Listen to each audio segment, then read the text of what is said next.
Зареждане на душата със сила чрез боговдъхновеното Божие Слово. Това е всекидневното ви четиво на посвещение.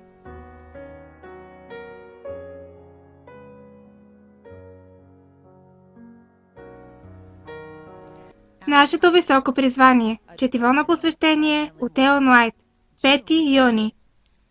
Кой има контрол над живота ми? Изпитай ме, Боже, и познай сърцето ми. Опитай ме и познай мислите ми. И виж дали има в мене оскърбителен път и води ме по вечния път. Псалом 139, 23 и 24 стих. Бог води людите си напред, стъпка по стъпка.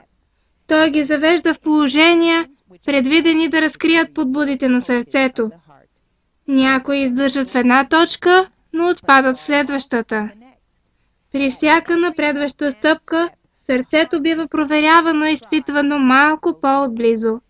Ако някои намерят сърцето си противопоставено на прямото Божие дело, това би трябвало да ги убеди, че има дело завършене в преодоляването или ще бъдат накрая отхвърлени от Господа. Този свят е мястото, в което трябва да се подготвим да се явим в Божието присъствие. Отделните хора тук показват каква сила въздейства на сърцата им и контролира действията им. Ако оценяват нещо по-високо от истината, сърцата им не са подготвени да приемат Исус и вследствие на това той бива прогонван.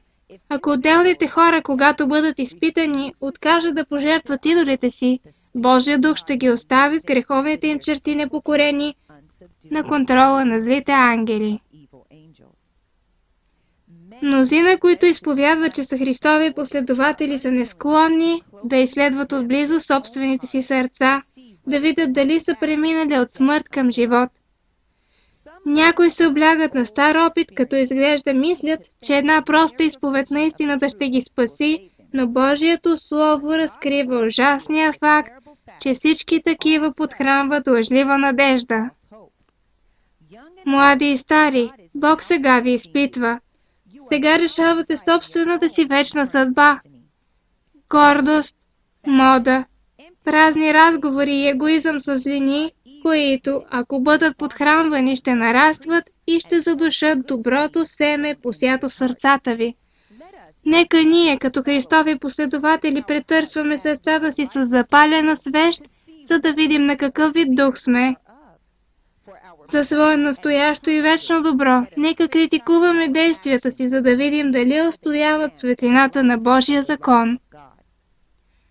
Нужни са ни онези, които ще следват Христос цялостно, чието глава, ръце, уши и всяка способност и сила са посветени на Исус.